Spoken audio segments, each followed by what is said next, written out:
Bismillahirrahmanirrahim. Assalamualaikum warahmatullahi wabarakatuh. Alhamdulillahi ala ihsanih wa syukru lahu ala taufiqihi wa amtinanih. Wa asyhadu an la ilaha illallah wahdahu la syarika lah ta'ziman li sya'nih wa asyhadu anna Muhammadan abduhu wa rasuluhu ad-da'i ila ridwanih. Allahumma salli wa sallim alaihi wa ala alihi wa sahbihi wa ikhwani amma ba'd.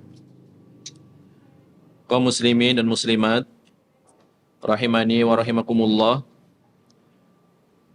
Kita lanjutkan kajian Bulughul Maram masih pada pembahasan apa yang dihalalkan, dibolehkan dan apa yang diharamkan bagi seorang laki-laki kepada istrinya ketika sedang haid. Telah dibawakan dua riwayat. Yang pertama dari Anas bin Malik, yang kedua dari Aisyah radhiyallahu anha. Adapun pelajaran-pelajaran yang bisa diambil dari hadis tersebut, hadis Anas adalah sebagai dalil tentang diharamkannya bersetubuh dengan wanita haid.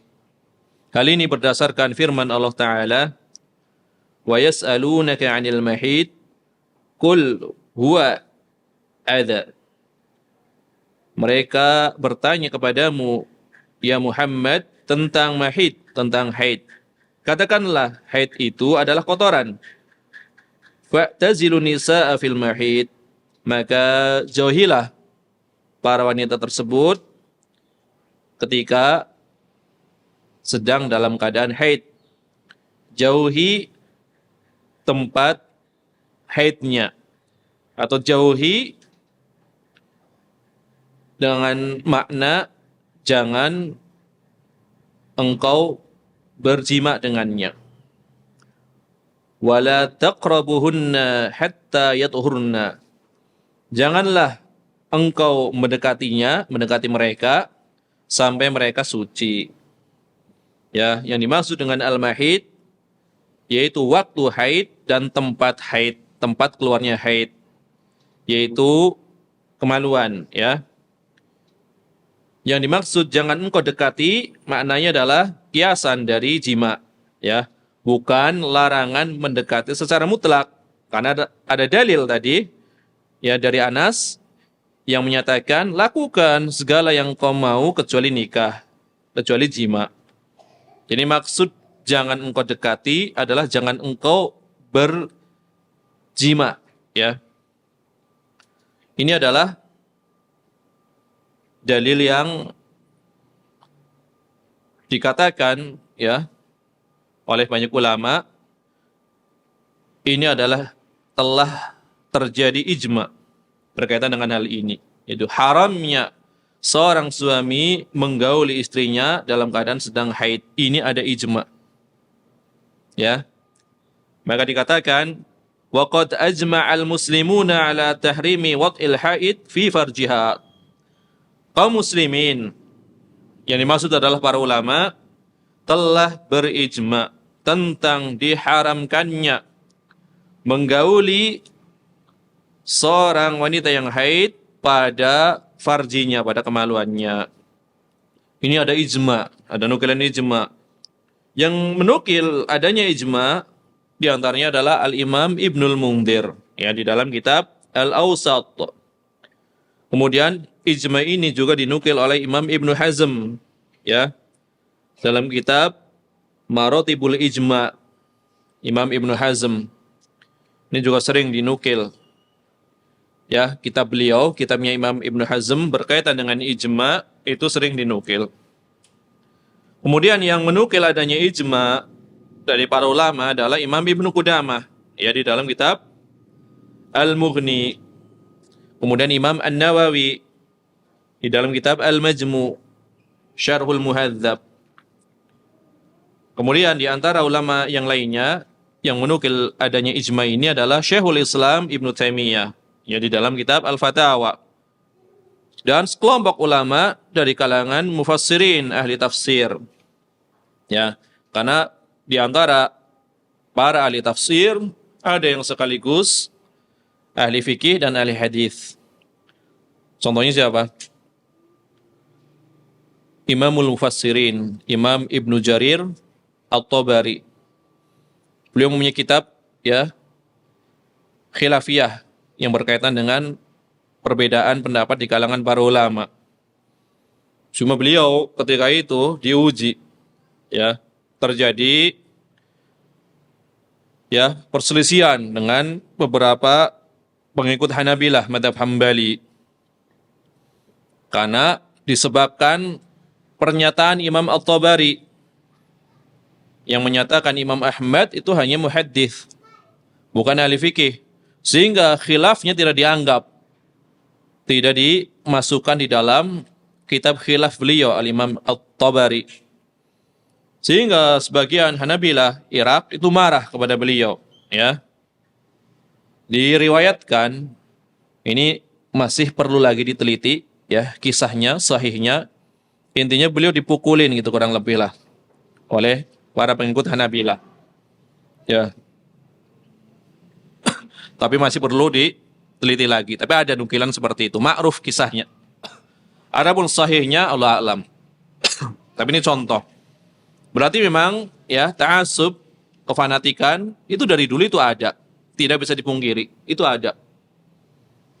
Contoh yang lainnya kan kisah yang dibawakan oleh Imam Al-Haramain Juwaini, yaitu perselisihan antara Sultan India ketika itu, ya, Mahmud Subuktikin, Sultan Hanafi, cinta hadis. Tetapi melihat fikih Hanafi, ya, ketika disandingkan dengan riwayat, kok malah lebih mencocoki mazhab Syafi'i hadis tersebut daripada fikih Hanafi. Akhirnya dibandingkanlah mazhab Syafi'i dan mazhab Hanafi. Tapi ketika itu memang ada ta'assub, fanatik terhadap mazhab.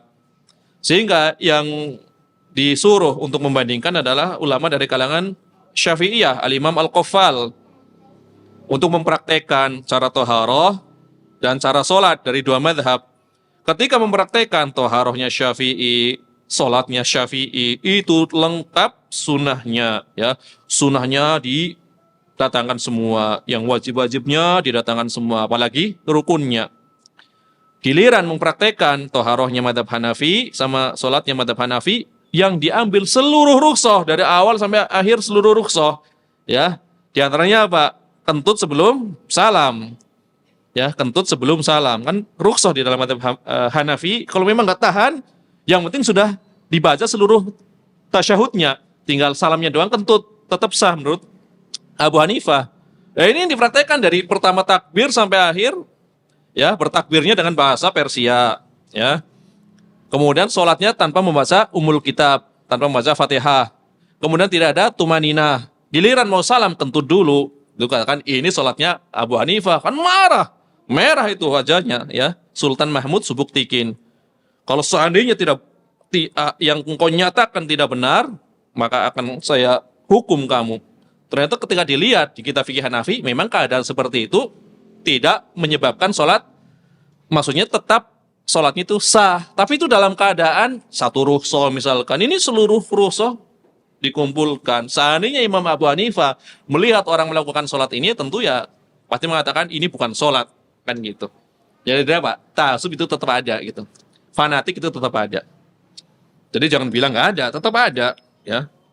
Fanatik bermadhab itu ada, ya. Fanatik yang nggak bermadhab juga ada, sama aja, ya, ya. Jadi sama-sama ada gitu.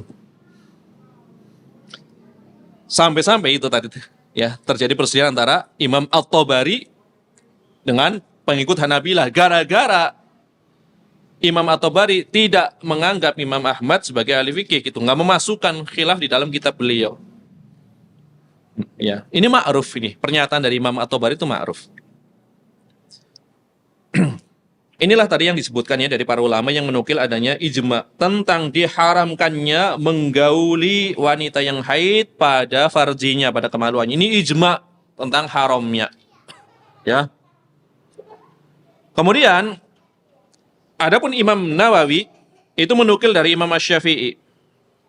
Ucapan Imam Asy-Syafi'i, "Man fa'ala dzalika faqad ata kabira." Siapa yang melakukan hal tersebut, menggauli wanita dalam keadaan sedang haid, ya, pada farjinya, maka dia telah melakukan dosa yang besar, ya.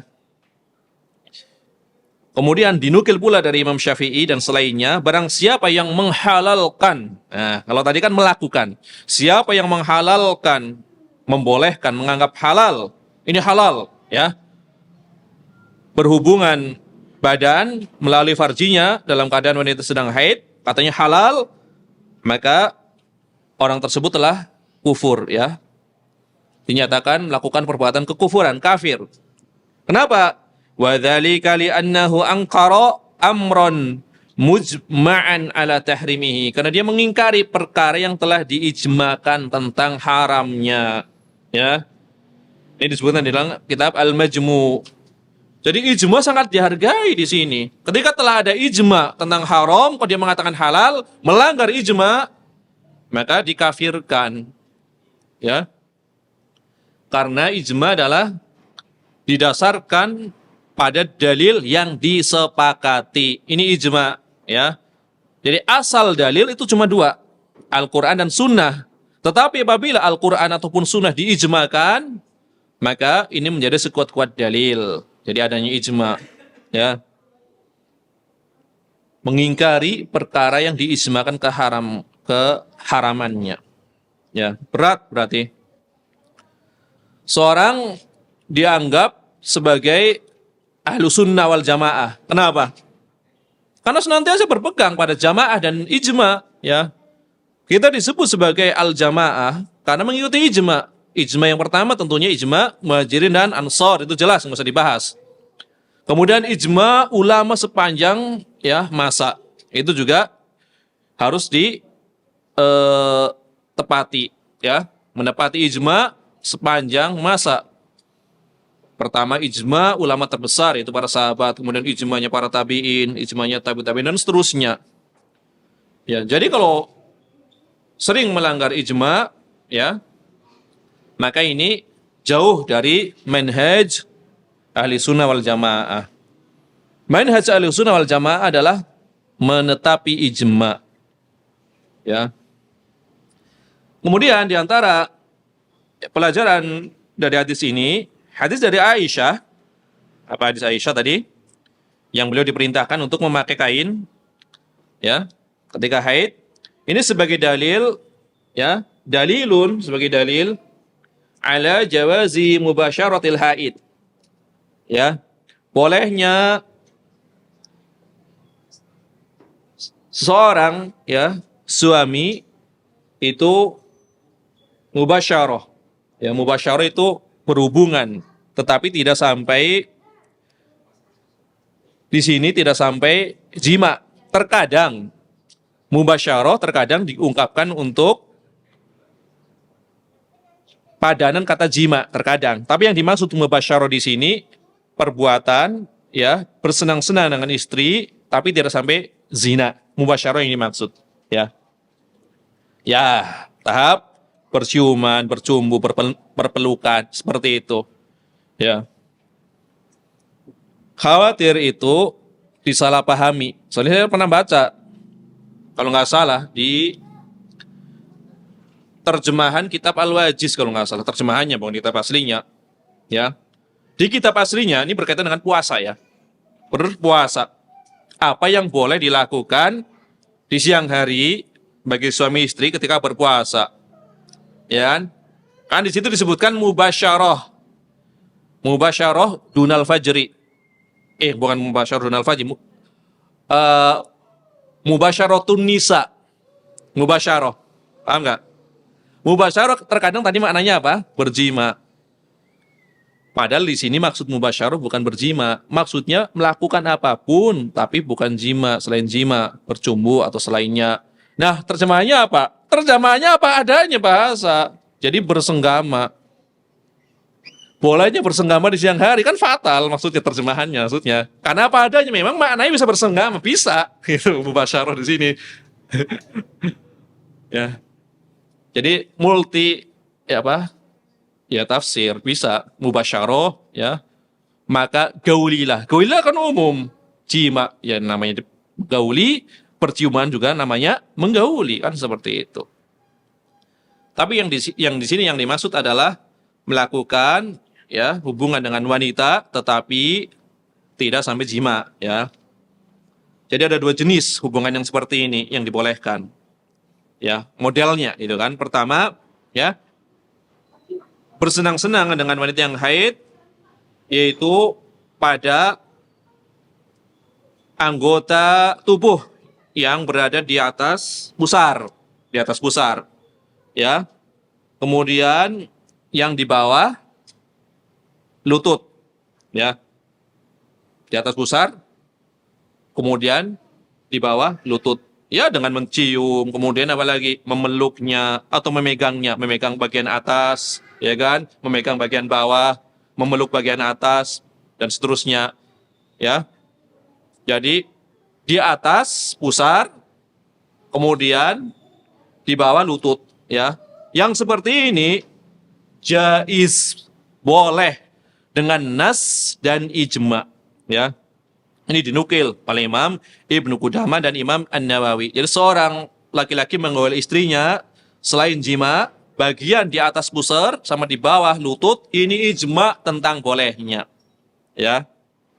Jadi bersenang-senang pada bagian tersebut adalah ijma dibolehkan. Ini dinukil oleh Imam Ibnu Qudamah dan Imam An-Nawawi. Adapun, nah di sini bersenang-senang pada anggota badan antara pusar dan lutut, tetapi selain kubul dan dubur, ya, selain kubul dan dubur, ya.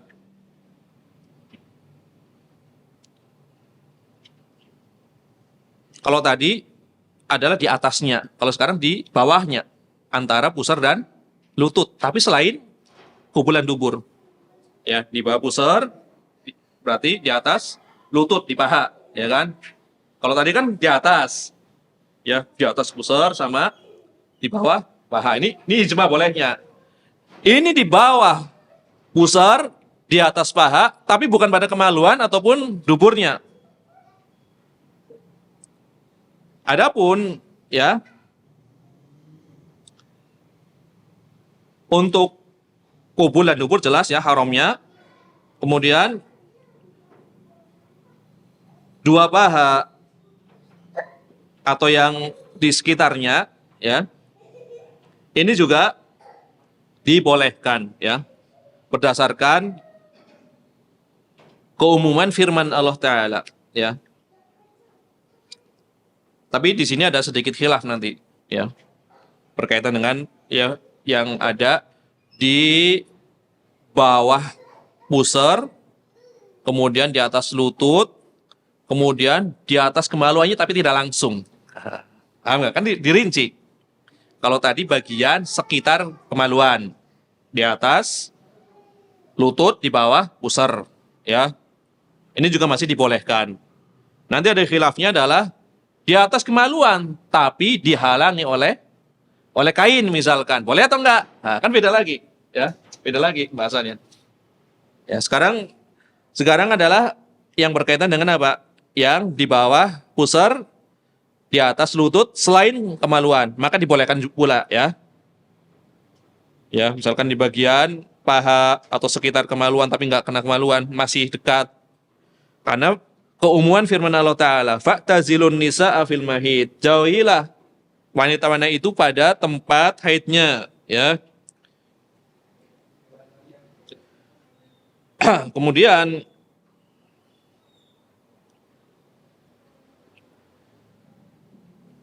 apabila dikatakan boleh menggauli pada tempat tersebut, maka dibolehkan tanpa tanpa menutup kemaluan.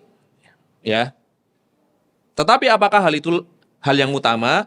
Ya. Maka dijawab, yang lebih utama adalah tetap harus ada penghalang ya di atas kemaluannya, kan seperti itu.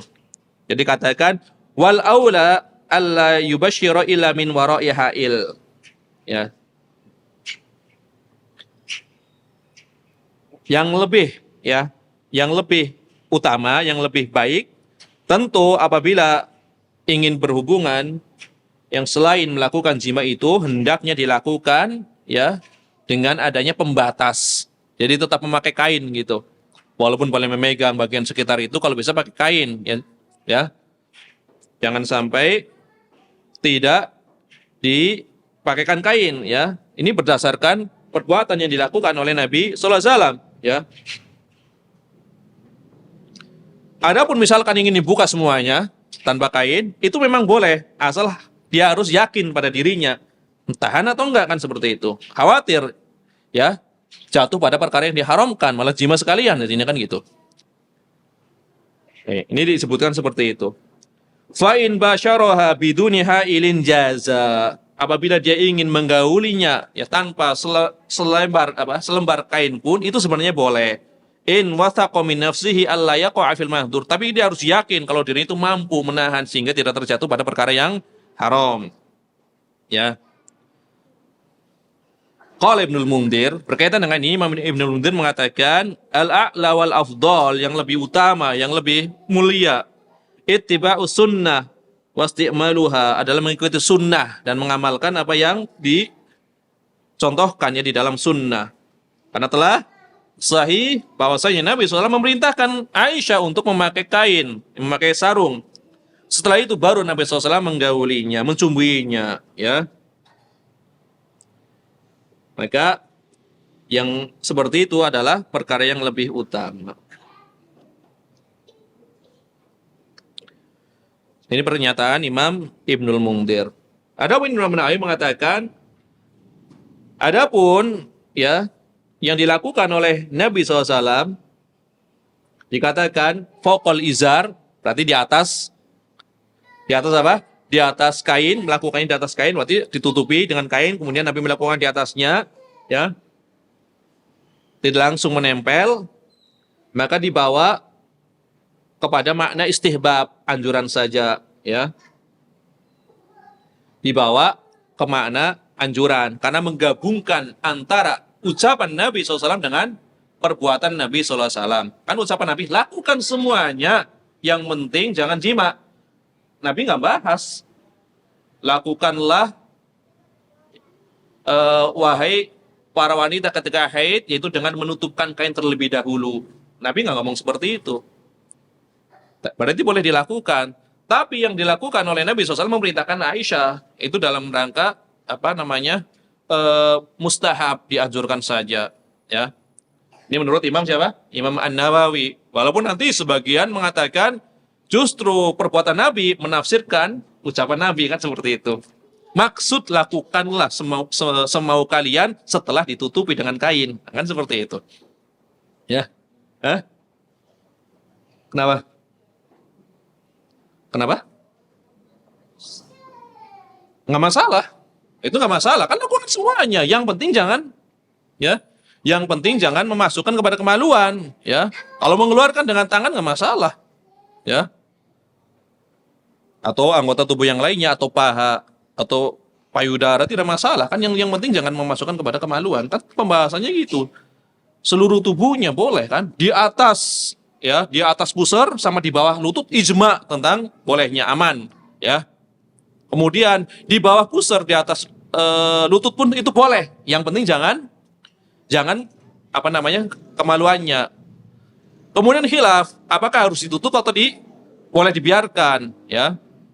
Ternyata, ya, kebanyakan mengatakan tidak wajib ditutup, tetapi ditutup lebih utama, ya untuk menghindari perkara-perkara yang tidak dikehendaki, contohnya misalkan katahan dan seterusnya. Seandainya misalkan dia melakukan hubungan dalam keadaan sedang haid, ya nanti hadis berikutnya, ya. Hadis berikutnya hukum aja seperti itu ada, kan itu. Ya. Sekarang kita lagi bahas bolehnya dulu ya. Jadi dua riwayat ini berarti riwayat Anas menunjukkan boleh melakukan apapun. Ketika boleh melakukan apapun, boleh tanpa memakai kain, itu boleh. Ya, ya kalau ada darahnya dibersihkan darahnya dulu. Hadisnya Aisyah ya menunjukkan apa? Adabnya. Maka digabungkan oleh Al-Hafidh urutannya. Hadisnya Anas menunjukkan boleh ya, mau ditutup mau enggak boleh, yang penting jangan jima. Itu hadis Anas. Hadisnya Aisyah, adabnya bagaimana ketika melakukan itu? Memakai kain, kan gitu. Maka Imam Nawawi menggabungkan dua riwayat ini, perkataan Nabi, sabda Nabi SAW menunjukkan kebolehannya. Kemudian perbuatan Nabi menunjukkan itu yang utama. Ya, ulama lain yang menjelaskan bahwasannya yang dimaksud adalah melakukan apa yang diinginkan setelah dia menutupi diri dengan kain. Karena perbuatan Nabi menjelaskan maksudnya, maksud ucapannya, gitu. Jadi ada kemungkinan di sini. Ya, tapi yang lebih, ya, yang lebih aman, tidak diragukan lagi, ya udah memakai kain atau memakai pembalut, ya. Sekarang kan lebih gampang. Kalau dulu kan susah. Sekarang ada pembalut, ada celana dalam kan gitu. Ya. Kalau dulu ya pakai kain semua gitu. Sarung, ya. Sekarang lebih mudah untuk untuk menghindari perkara itu lebih mudah kalau sekarang, relatif lebih mudah. Ya. Kemudian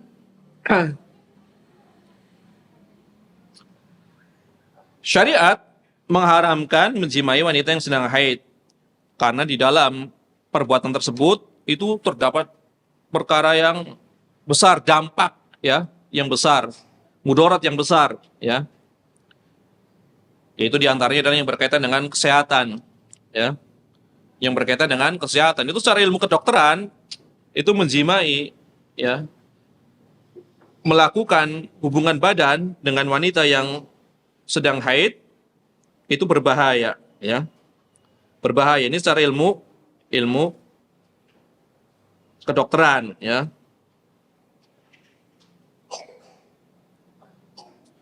Di antaranya ada bisa rentan terhadap penyakit yang menular, kemudian bisa mudah terpapar infeksi menular ya, seksual karena mulut rahim yang lebih terbuka saat haid. Maka dikatakan di sini ini banyak disebutkan oleh para ahli kedokteran, anna jima al-haid yuaddi ila istidadin nazfi at-tamthi ya, lianna uruqar rahim takunu muhtakinah wa sahlatat at-tamazzuk.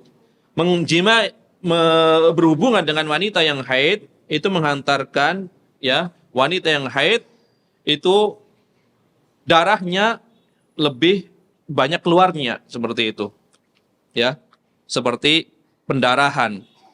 Ketika seorang wanita sedang haid itu kan keluar darah. Ketika ya kemaluannya, ketika suami atau laki-laki ya menggauli wanita yang sedang haid dalam keadaan asalnya dia keluar darah, maka menyebabkan darahnya keluar lebih banyak ya. Karena uratnya seakan-akan ditekan ya dengan seakan-akan diberikan suntikan ya, sehingga mudah pecah pembuluhnya. Jadi bisa mengalami pendarahan ya.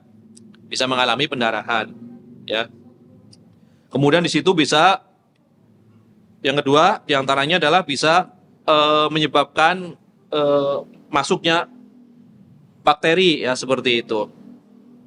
Karena keadaan ya imun wanita yang haid umumnya menjadi lemah kan, seperti itu. Sehingga yang harusnya bisa menghalau kayak bakteri ketika dalam keadaan haid itu lebih karena keadaannya lemah, maka dia tidak kuat ya untuk menahan atau mencegah dari masuknya bakteri ya, sehingga bisa terjadi padanya penyakit-penyakit yang tidak diinginkan ya. Intinya mudarat dari sisi kesehatan itu mudarat ya. Ya. Ini dari sisi kesehatan. Kalau dari sisi syariat jelas itu termasuk dosa yang sangat besar ya menggauli seorang wanita yang sedang haid. Ini adalah ya di antara pelajaran yang bisa diambil dari hadis tersebut. Jadi pelajaran terakhirnya adalah dari sisi kesehatan, itu adanya dampak bahaya jika berhubungan intim saat haid. Ya, rentan mengalami penyakit menular, ya mudah terpapar infeksi, ya karena mulut rahim ketika itu lebih terbuka saat haid, lebih terbuka, ya kemudian tertekan dengan sesuatu, akhirnya ya mudah bisa mengalami perkara-perkara yang memudaratkan pada kesehatan. Ya, kita lanjutkan hadis berikutnya.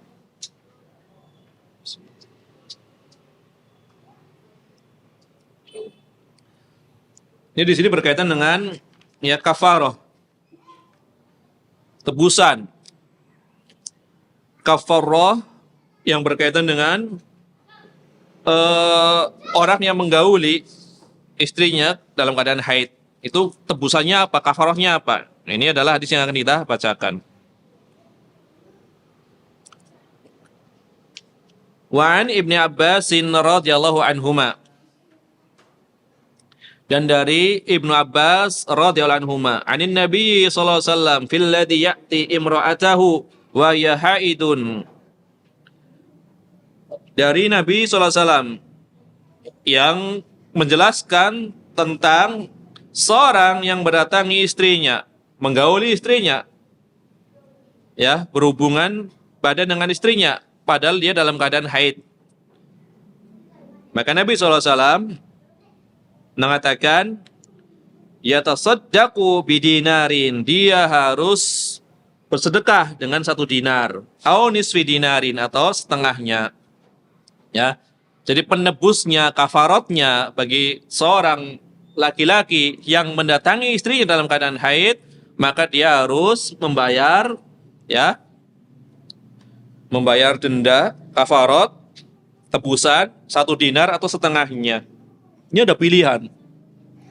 1 dinar atau setengahnya. Rawahul khamsah. Rawahul khamsah. Hadis ini diriwayatkan oleh 5 orang imam. Siapa 5 orang imam? Hah?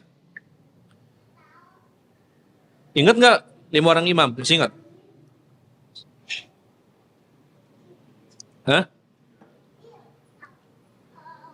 Imam Ahmad bin Hambal dengan 4 sunan, penulis sunan. Iya. Coba diulang. Riwayat yang 7 siapa? Dari depan. Karena enggak dari depan diurutkan Imam Ahmad bin Hambal karena paling senior, ya. Imam Ahmad, kemudian Bukhari Muslim 4 sunan. Kalau riwayat 6 selain Imam Ahmad bin Hambal tapi enggak ada di Bulughul Maram. Ya, rumusnya ada, prakteknya enggak. Riwayat 6, Kutubus Sittah. Riwayat 5, selain Bukhari, Muslim. Riwayat 4, selain 3 yang pertama. Ya, riwayat 3, selain 3 yang pertama dan yang terakhir. Berarti 3 sunan kecuali Ibnu Majah. Muttafaqun alaih, Bukhari, Muslim. Ya. Ingat insyaallah. Kalau Majduddin Ibnu Taimiyah, istilahnya enggak riwayat imam yang 7, rawahul jamaah. Kalau jamaah berarti 7 imam. Kalau muttafaqun alaih berarti 3 imam, Ahmad bin Hambal, Bukhari, Muslim. Ya, muttafaqun alaih menurut Majduddin Ibnu Taimiyah adalah 3 imam. Tapi jumhur 2 imam, Bukhari, Muslim. Ya. Rawahul khamsah. Hadis ini diriwayatkan oleh 5 orang imam. Ya, Imam Ahmad dan 4 penulis sunan. Wa sahhahahu al-Hakim, dan hadis ini disahihkan oleh Imam Al-Hakim. Wa Ibnul Qattan, dan disahihkan pula oleh Imam Ibnul Qattan.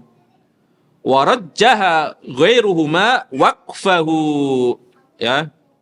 Selain dari keduanya, dari Al-Hakim, kemudian dari Al-Qattan, selain dari 2 imam ini merajihkan bahwasanya riwayat ini adalah mauquf, ya. Wa rajjaha ghairuhuma waqfahu. Waqfah itu mauquf. Ya, riwayatnya mauquf. Berarti apa? Fatwa dari Ibnu Abbas radhiyallahu anhuma. Ini keterangan dari Al-Hafidz Ibnu Hajar Al-Asqalani. Ya.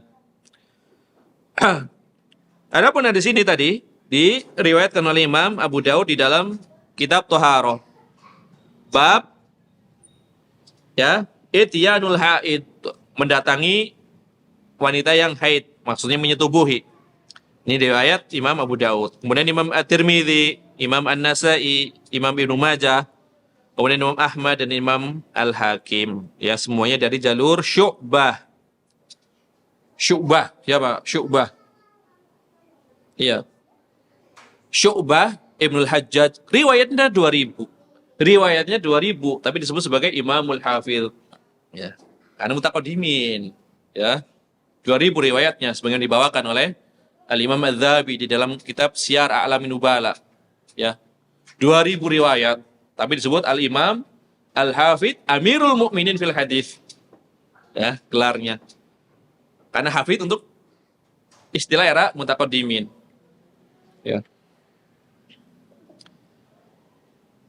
Kata Imam Syu'bah, haddatsani Al-Hakam, telah meriwayatkan atau menceritakan, telah meriwayatkan kepadaku Al-Hakam an Abdul Hamid ibni Abdurrahman an Miksam an Ibni Abbasin radhiyallahu anhu. Ini sanadnya. Anin Nabi sallallahu alaihi wasallam, dari Nabi sallallahu alaihi wasallam. Wa hadza lafdzu Abi Dawud. Ini lafaznya Imam Abu Dawud kayak tadi. Dari Ibnu Abbas, dari Nabi sallallahu alaihi wasallam. Berarti kalau seperti ini zahirnya apa? Marfu. Dari Ibnu Abbas, dari Nabi SAW, berarti zahirnya apa? Marfu. Tetapi tadi selain dari Imam Al-Hakim, kemudian Ibnul Qattan mengatakan mauquf. Berarti ada khilaf di kalangan para ulama tentang marfu ataupun mauqufnya. Ya. Dan hadis ini datang dengan sanad yang banyak, ya, sanadnya sangat banyak, kemudian lafaznya pun bervariasi, ya. Maka di dalam hadis ini terdapat perselisihan yang banyak di kalangan ahli hadis, ya, yang menyebabkan mereka menghukumi di dalam riwayat ini ada cacatnya, kan seperti itu. Ya, pembahasannya sangat panjang. Hadis ini diantaranya, ya, sebagian ulama mengatakan dhaif, ya, disebabkan karena beberapa penyakit. Dikatakan ada yang menyatakan ada keguncangan di dalam sanadnya, ya, karena tadi disebutkan ada kalanya riwayatnya 1 dinar, riwayat yang lain setengah dinar, atau dengan ungkapan au bisa bermakna ragu-ragu, 1 dinar atau setengah dinar, ini 1 atau setengah, ini ragu-ragu, ya. Terkadang bukan au, terkadang pilihan, ya. Kalau au itu masih bisa memiliki kemungkinan pilihan ataupun ragu, tapi ada yang menunjukkan riwayatnya itu memang pilihan. Dikatakan yatasaddaqu binirarin, ya. Yatasaddaqu bidinarin, dia harus bersedekah dengan 1 dinar. Fa in lam yajid, jika dia tidak mendapati 1 dinar, fa binisfi dinarin, atau dengan setengah dinar. Ini ragu-ragu atau pilihan? Pilihan. Nah, jadi di situ banyak kegoncangan di dalam redaksi. Ada kalanya lafaznya au yang menunjukkan pilihan atau maknanya ragu-ragu, atau lafaz tegas menunjukkan pilihan, atau dibedakan keadaannya, ya. Kalau haidnya masih di awal-awal, maka satu dinar, ya. Kalau haidnya sudah di akhir-akhir mendekati suci, ya, maka misalkan udah hari masa berhentinya haid, tapi belum yakin berhenti, ya kan, masih ada kemungkinan karena harinya belum habis itu kan, tapi dia buru-buru menggauli, maka setengah dinar, ya. Dan ada lagi beberapa kaidah-kaidah yang menunjukkan bahwasanya riwayat tersebut ada kegoncangan dari sisi redaksi atau lafaznya, ya.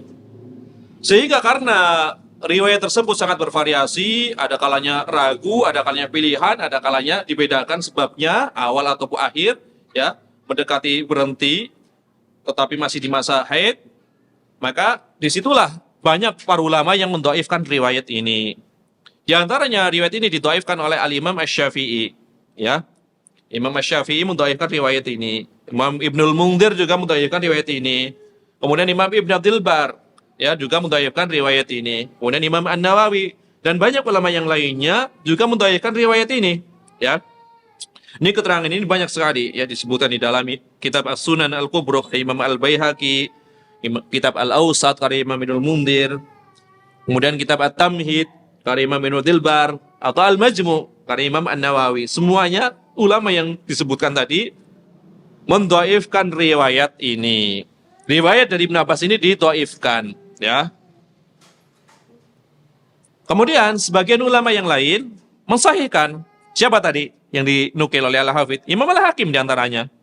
Imam Al-Hakim mensahihkan.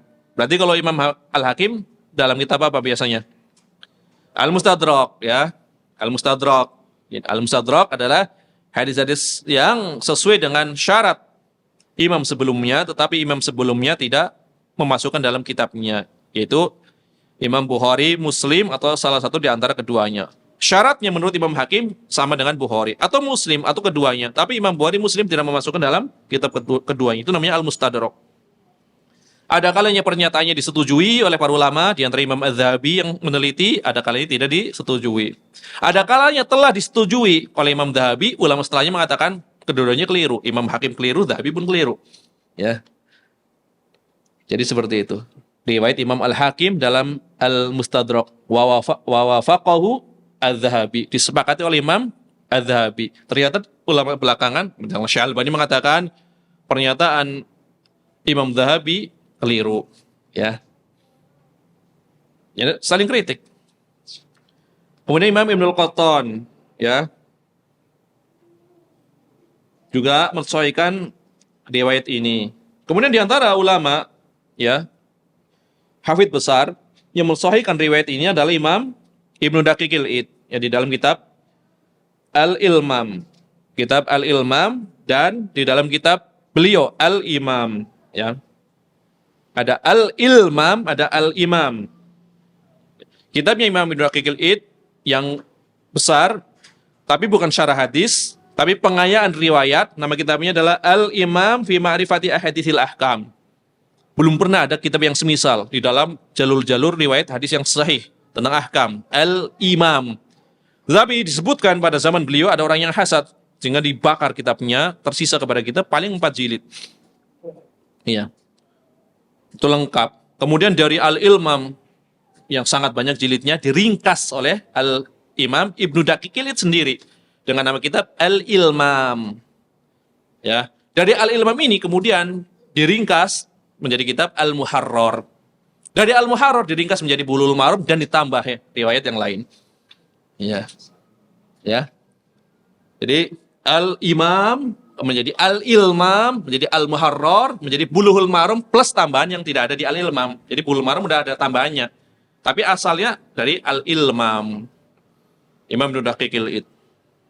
Ya, kata Syalbani mengatakan kitabnya Imam Ibnu Daqiqil Id itu lebih baik daripada seluruh kitab hadis ahkam yang populer ini.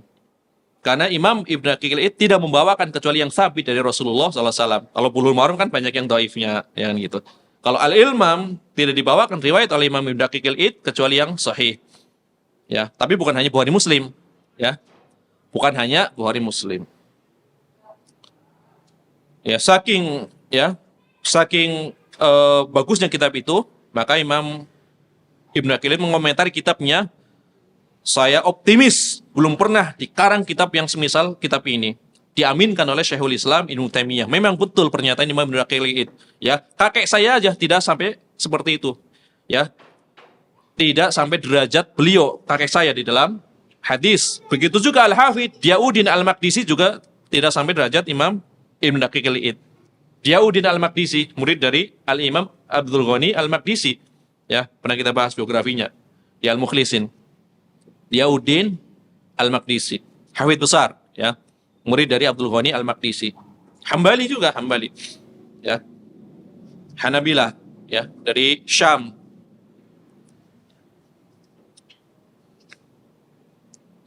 Kemudian Imam Ibnu Hajar menyetujui pernyataan sahih dari Imam Ibnu Daqiqil Id. wa huwa shawab, ini yang lebih benar, yang lebih tepat riwayatnya sahih. Ya. Karena begitu banyak ya hadis yang semisal ini ternyata sahih. Contohnya apa? Yang semisal ini. Yang lafaznya banyak sekali perbedaan riwayat, kemudian sanadnya pun banyak perbedaan riwayat. Hah? Contohnya apa? Dulu pernah dibahas di Bulughul Maram. Ya. Hadis apa? Sumur bidoa atau butoa. Kemudian hadis kulatain. Kan Imam Ibnu Qayyim mengatakan mendoifkan hadis apabila air telah mencapai 2 kula tidak membawa najis. Kan didoifkan oleh Imam Ibnu Qayyim dari berapa? 16 sisi kedoifan oleh Imam Ibnu Qayyim. Karena begitu banyak ya perbedaan redaksi, kayak ada kegoncangan dalam redaksi. Kadang dikatakan 3 kula, kadang dikatakan 2 kula, kadang dikatakan 1 kula, dan seterusnya, kan banyak sekali. Ya, padahal sahabatnya 1. Ya. Hah? Tapi apa? Banyak yang mensahihkan. Yang tadi Imam Ibnu Huzaimah, Imam At-Tirmidzi. Meskipun dhaif, Ibnu Qayyim menggunakan ungkapan ini untuk membela kehormatan para ulama. Ya, Imam Ibnu Qayyim ketika mengomentari kekeliruan ulama, beliau mengatakan, ya, al ulama'u biharun. Para ulama itu seperti lautan, ya. Wa akhtauhum akdarun. Adapun kesalahannya setitik noda. Wa inal ma'a ila balagha qulatain lam yahmilul khabas. Karena sesungguhnya air apabila telah mencapai 2 kula tidak membawa najis. Ya, ini ulama bukan 2 kula lagi, lautan. Maka najisnya nggak kelihatan, kesalahannya nggak kelihatan gitu. Ya, ya. Jadi ungkapan Ibnu Qayyim luar biasa. Ya, ya. Jadi al ulama'u atau innal ulama biharun, para ulama itu seperti lautan. Wa akhtauhum akdarun, kesalahannya itu hanya setitik noda. Ya, wa innal ma'a idza balagha qullatain lam yahmilul khabas. Sesungguhnya air apabila telah mencapai 2 kula maka tidak membawa kotoran. Jadi titik yang sedikit tidak mengurangi kemuliaan para ulama. Maksud Ibnu Qayyim seperti itu. Ya. Dan ini ya mungkin pertama kali saya dengar ini dari kajian Syarah Muwatta Syekh Al-Kamali membawakan ucapan ini. Benar saya telusuri, ternyata adalah dibawakan oleh Imam Ibnu Qayyim. Ya. Kemudian 16 sisi kedhaifan dari air 2 kula juga dibawakan oleh Syekh Al-Kamali di dalam Syarah Muwatta. Ya, menukil dari Imam Ibnu Qayyim, bawakan semuanya. Ya. Berarti nggak ta'assub, ya kan? Menukil dari Hanabilah, beliau bermadzhab Maliki. Ya. Iya. Dalam kitab beliau yang sangat bagus, Imam Ibnu Qayyim. Ternyata kitab itu juga disebut-sebut oleh Syekh Utsaimin dalam Fathul Jalalain Ikram. Kitab ya Ibnu Qayyim ini. Ya. Kitabnya namanya Tahdzibus Sunan. Jadi ringkasan dari Sunan Abu Daud plus syarahnya. Ya. Imam Ibnu Qayyim membahas panjang lebar tentang air 2 kula. 16 sisi kedhaifan. Syekh Utsaimin termasuk diantaranya yang mendoifkan.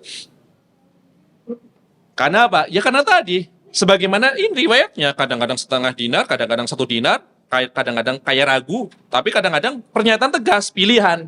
Ya kan ini ada ya iltirab, ya kegoncangan riwayat. Tapi kata Imam Ibnu Hajar, yang seperti ini tidak menghalangi hadis itu menjadi sahih. Karena dari redaksi yang banyak dipilih satu yang paling sahih. Dari redaksinya dipilih satu jalur yang paling sahihnya. Jadi tarjih dari sisi paling sahihnya. Berarti yang lebih rendah kualitasnya maka dibuang. Itu.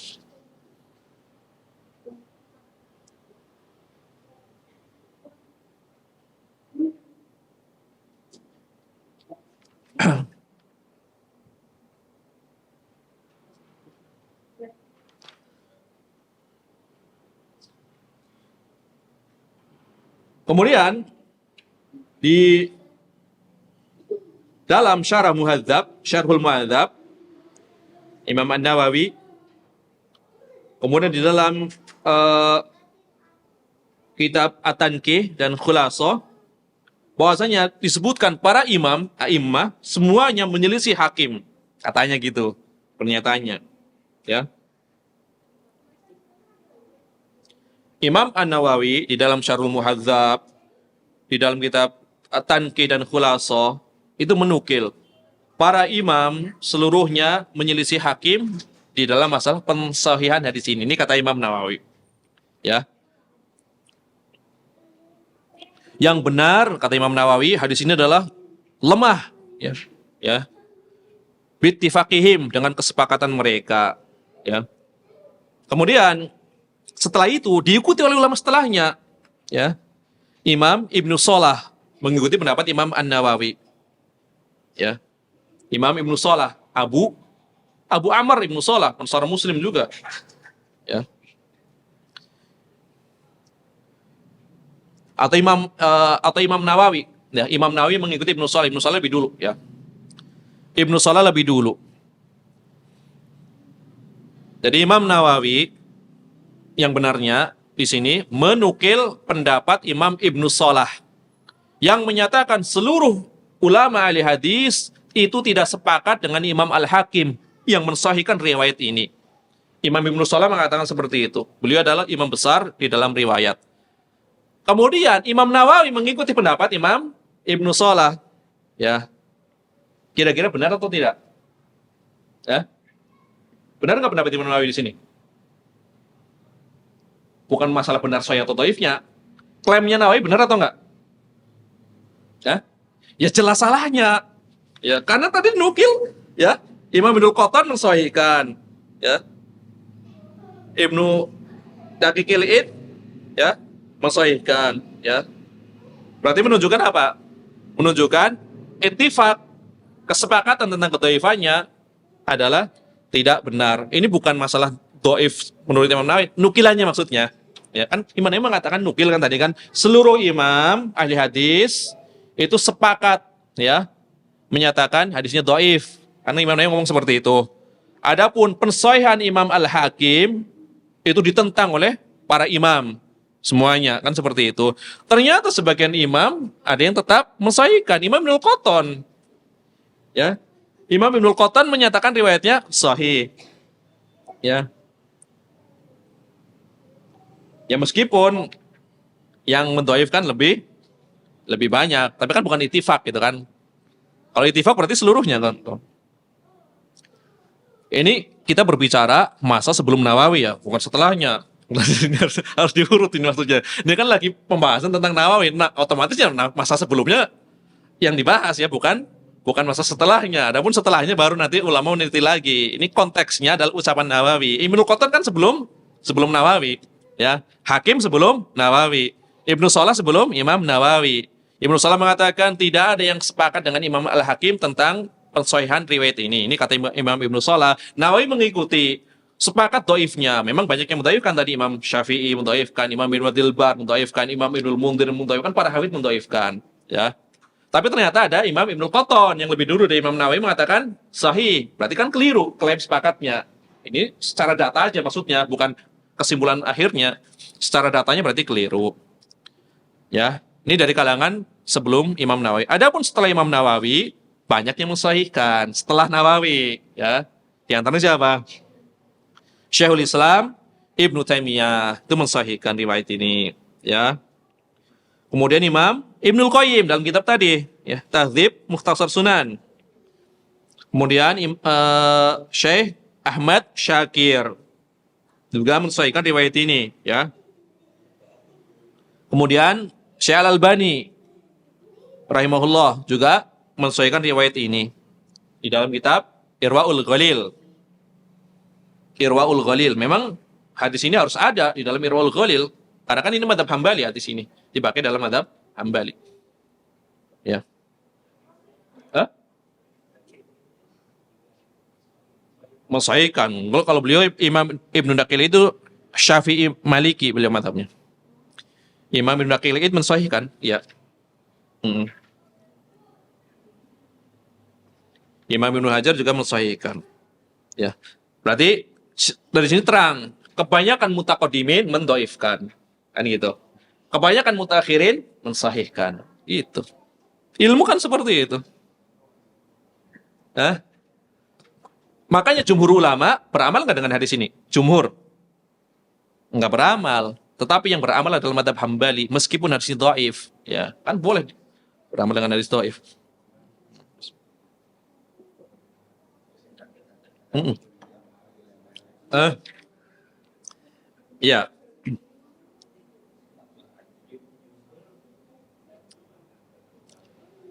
iya dari hadis ini diamalkan oleh madhab Hambali, ya. Jumhur ulama tidak mengamalkan hadis ini, tapi nggak meremehkan, tetap dosa besar, banyak bertaubat. Jumhur ulama itu adalah penebusnya apa? Banyak bertaubat memohon ampun kepada Allah, melakukan dosa yang sangat besar. Hambali taubat sekaligus membayar sodako, kafarot, gitu. Karena ada, ya, kenapa? Ya dosanya tetap, ya. Cuma kafarat enggak, ya kan? Ya, kalau itu enggak bayar kafarat misalkan ya banyak-banyak istighfar, ya. Hah? Apaan? Baik bertobat. Iya, mau ini tersebar di kitab-kitab yang lainnya nanti, ya. Nah, intinya seperti ini ya. Intinya adalah para ulama berselisih. Berarti mutakhirin ini banyak yang mensahihkan. Mutaqaddimin kayak Syafi'i dan lain mendhaifkan. Adapun berkaitan dengan amal hadis ini, maka marilah kita bahas mazhab para ulama. Setelah kita mengetahui sebagian mendhaifkan, sebagian mensahihkan, maka di antara fikul hadisnya jam berapa ini?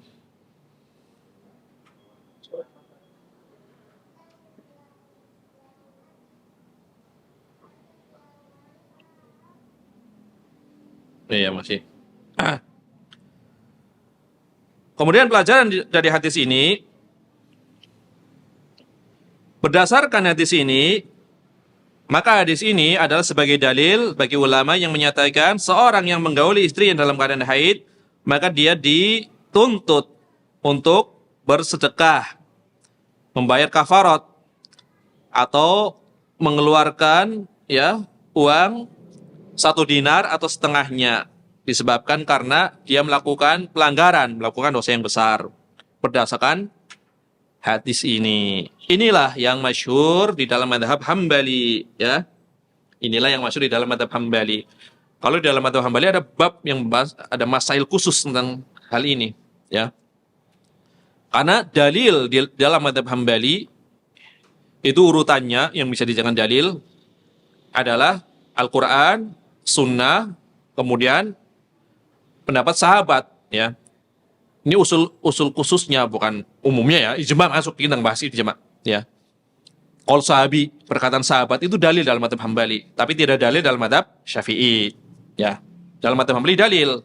Makanya ketika dikatakan misalkan ada suatu permasalahan, kan tidak ada hadisnya yang marfu, ada riwayat dari sahabat. Nah, gitu. Karena qaul sahabi adalah dalil. Kalau dikatakan misalkan mana dalil yang menyatakan bahwasanya air yang digunakan oleh wanita berkholwat dengan tohar yang sempurna dari hadas itu tidak boleh digunakan oleh laki-laki. Mana riwayat yang menunjukkan berkholwat? Memang tidak ada dari Nabi SAW. Tadi pernyataan para sahabat, yang dari Ibnu Umar dan lain-lain, menyatakan, adapun kalau digunakan untuk berkholwat, jangan kau dekati. Berarti kan qaul sahabi. Itu. Ya. Kalau misalkan riwayat yang marfu tidak ada yang sahih, maka bergeser ke pendapat sahabat. Pendapat sahabat ada kalanya mereka sepakat, ada kalanya mereka berselisih. Ketika mereka berselisih, kembalikan yang lebih dekat dengan Al-Quran dan Sunnah. Kan seperti itu. Ini usul khusus di dalam mazhab Hambali, ya, sebagaimana disebutkan oleh Imam Ibnul Qayyim dalam kitab beliau yang sangat berharga, ya, kitab syarah dari suratnya Umar bin Khattab, ya, I'lamul Muwaqqi'in an Rabbil Alamin, pengajaran bagi orang-orang yang ingin berfatwa, ya, jadi para mufti tentang ilmu, tentang usul dalam madzhab para ulama. Sebagian dibawakan secara global, Abu Hanifah, Malik, Syafi'i, secara rinci khusus dalam madzhab Hambali itu disebutkan I'lamul Muwaqqi'in. Karena beliau ketika menjelaskan suatu permasalahan pasti, ya, memanjangkan nafasnya, ya. Suratnya Umar bin Khattab jadi, ya, sekarang dicetak 5 jilid, ya. Kemudian permintaan seorang jamaah tentang penyakit hati jadi satu kitab, ya. Al-Jawabul Kafi atau Ad-Da'u wad-Dawa. Tafsir ayat dari surat Al-Fatihah, satu ayat. Iyyaka na'budu wa iyyaka nasta'in. Jadi 4 jilid Madarijus Salikin. Tafsir surat Ali Imran tentang keutamaan ilmu, jadi 4 jilid Miftah Dar Sa'adah, dan seterusnya. Keutamaan selawat, 1 jilid tebal, ya, Jilaul Afham, ya, keutamaan selawat dan salam. Jadi ada usul yang ditempuh oleh mazhab Hambali di antaranya qaul sahabi. Maka kalau dikatakan misalkan ada yang mengatakan dalil itu adalah qala Allah, qala Rasul, wa qala sahabat. Ini usul Hambali berarti. Ya. Ya kan? Jadi itu salah Hambali yang ngomong seperti itu kan? Walaupun nggak ngaku bermadzhab Hambali tapi menggunakan usulnya Hambali kan seperti itu. Syafi'i kan sahabat semulia apapun ucapannya adalah ijtihad kan gitu. Kan nggak maksum. Ya. Karena tidak maksum. Iya.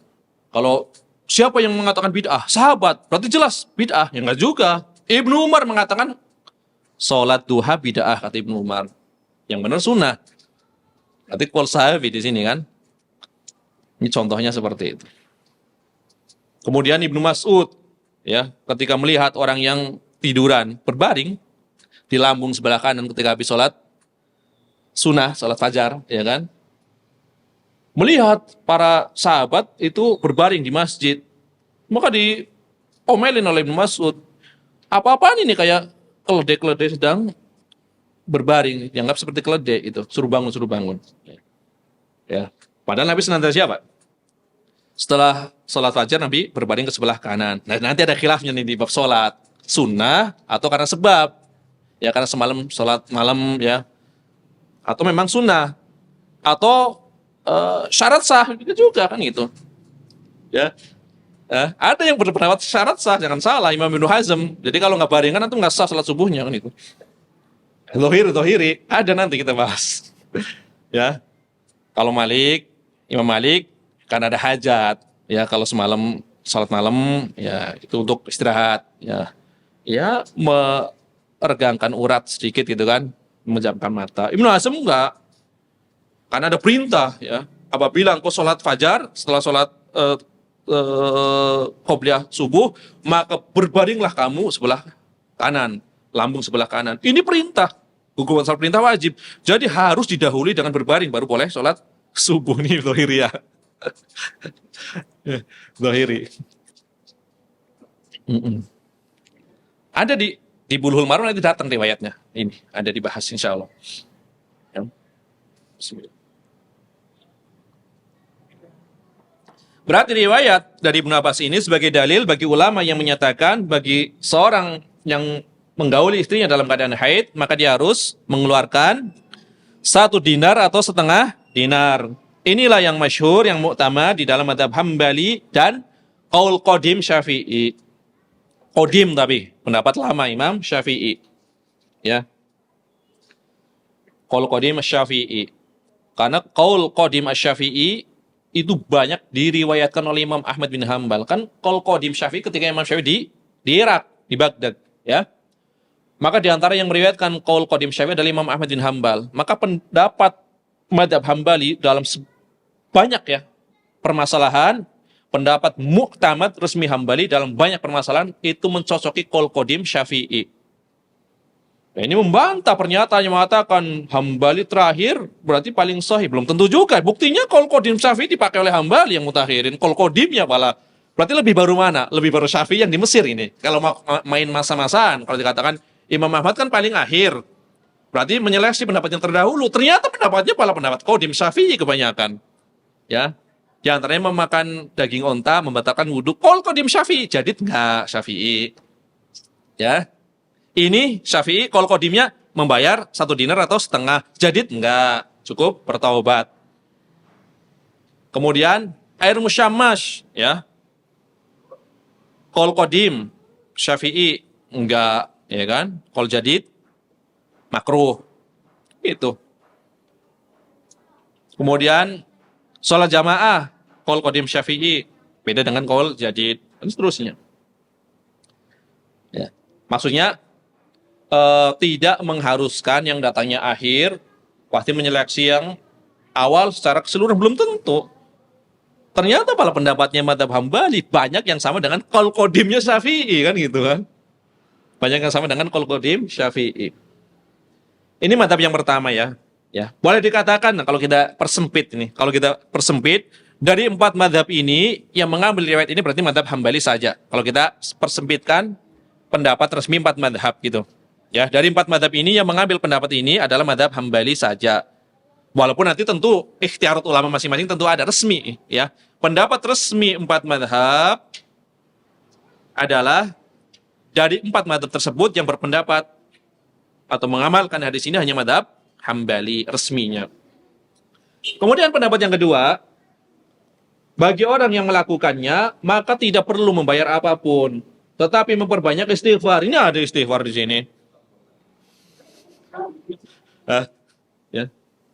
Lakin alaihi at-taubah wal istighfar. Harus memperbanyak taubat dan istighfar. Ada, berarti antum belum baca tadi.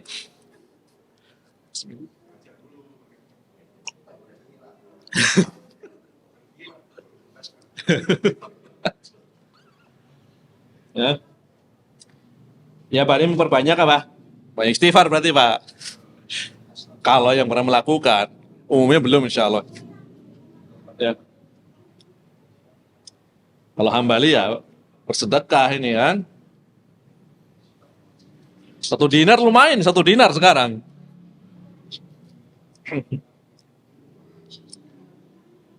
Adapun pendapat yang tidak perlu bersedekah tetapi harus memperbanyak istighfar dan taubat, ini adalah pendapat jumhur ulama ya dari kalangan Hanafiyah, Malikiyah dan Syafi'iyah. Syafi'i dalam qaul jadid ya. Dan sebuah riwayat di dalam madzhab Hambali, tapi bukan pendapat resmi tadi. Dan ini juga pendapat madzhab Dhohiri ya, madzhab Dhohiri tidak perlu bayar kafarat ya. Sebagaimana dinyatakan oleh Imam Ibnu Hazm di dalam kitab Al-Muhalla. Ini referensinya itu sebanyak yang banyak.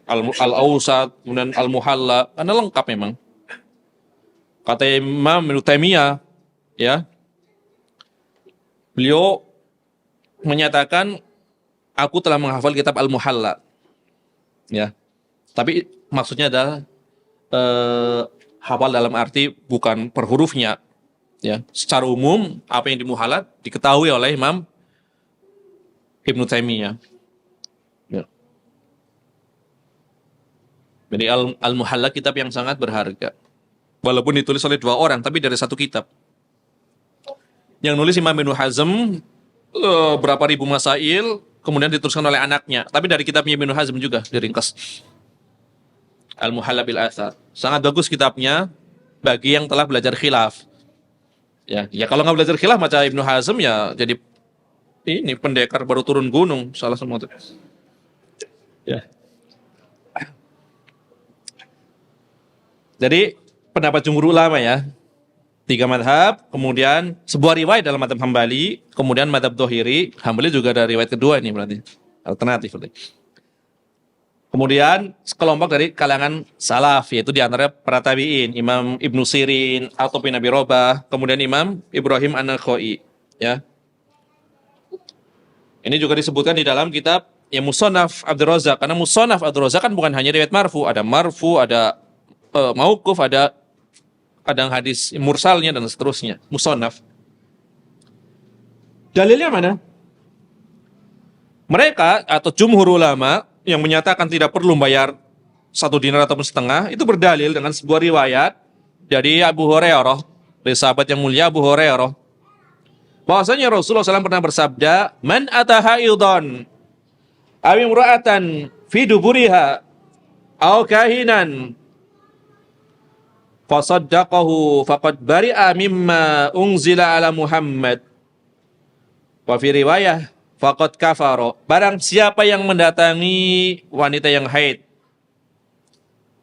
Man ata haidon. Barang siapa mendatangi haid atau perempuan di tuburnya. Barang siapa mendatangi perempuan yang haid atau mendatangi perempuan melalui duburnya. melalui jalan belakang, bukan pada farjinya.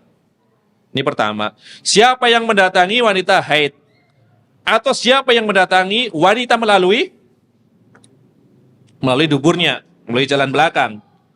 Au kahinan atau mendatangi dukun. Fasaddaqahu, membenarkan ucapan dukun. Ya. Faqad bari'a mimma unzila ala Muhammad. Maka sungguh dia telah berlepas diri dari apa yang diturunkan kepada Nabi Muhammad sallallahu alaihi wasallam. Dalam riwayat lain, faqad kafaro, sungguh dia telah kufur. Ya. Sungguh dia telah kufur. Di sini apa? Di sini ada dilalatul iqtiran, dalil penggandengan. Ya. Perbuatannya disebutkan satu jalur, satu redaksi. Ujungnya apa? Dia terlepas dari atau berlepas diri dari apa yang diturunkan kepada Muhammad. Atau riwayat lain, dia tadi yang melakukan itu semua melakukan kekufuran, ya, melakukan kekufuran. Perbuatan tadi yang disebutkan di sini, ya, tidak ada penyebutan adanya kafaroh, ya, tidak ada penyebutan kafaroh di sini. Tetapi hanya penyebutan melakukan dosa yang sangat besar, ya, kekufuran di sini. Tentunya kufur di sini bukan kufur yang murtad, bukan, ya. Tapi dia melakukan dosa yang sangat besar. Kan kufur ada dua jenis, ya. Enggak bersyukur kepada kebaikan suami disebut sebagai kufur, kan gitu.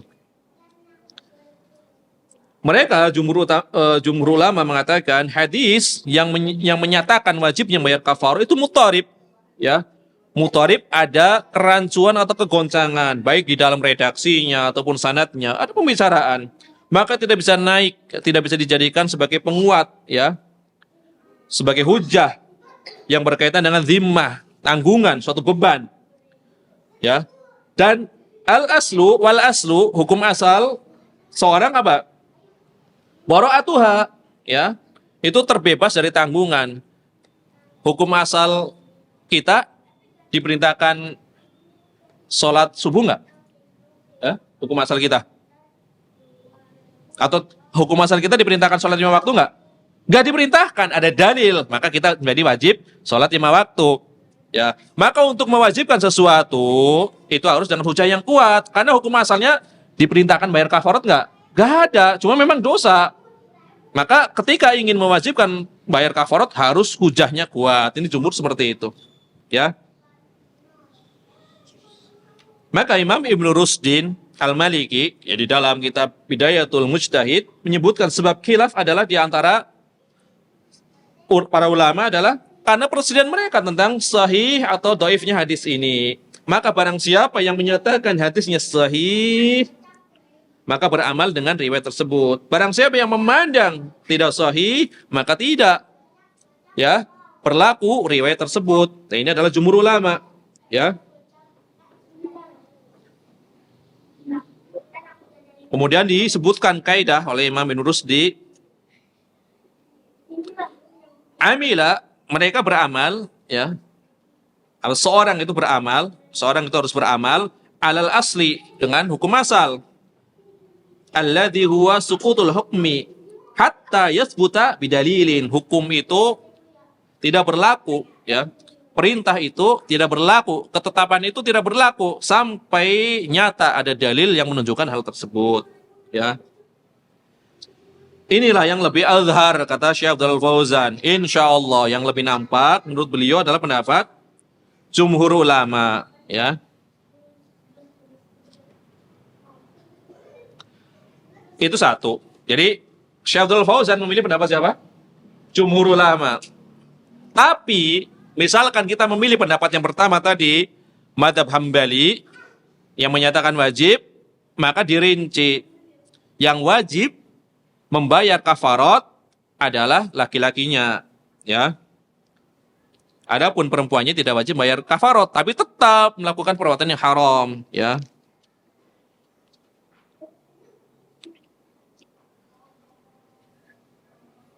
Ini disebutkan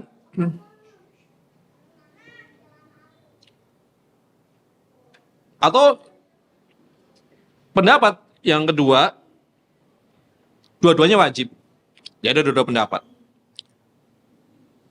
Pendapat pertama, bahwasanya bagi wanita itu tidak membayar kafarat, ya.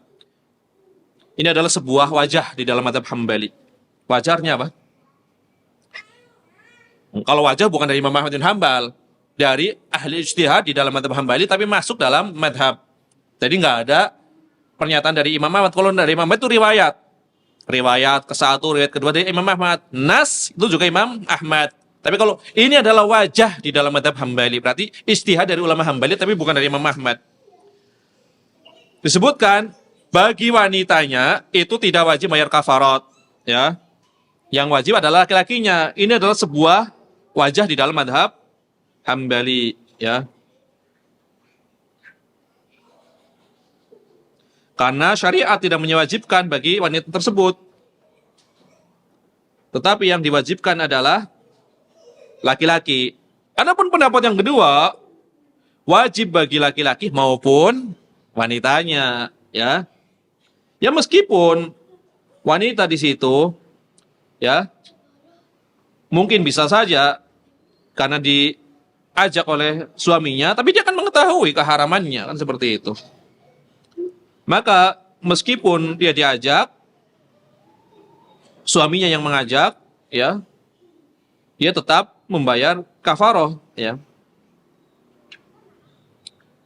karena dia telah melakukan suatu yang haram, ya. Ini adalah dua pendapat di dalam mazhab Hambali.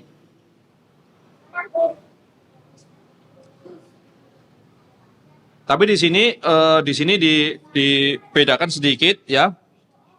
Apabila memang wanitanya mau, ya, seperti itu, dipaksa, tapi dia memang mau, ya, hatinya mau juga gitu. Tapi kalau dianya nggak mau, tapi terpaksa, maka tidak perlu, ya.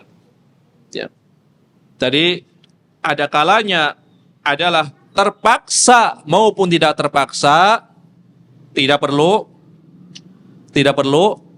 bayar kafarat. Ini wajah yang pertama.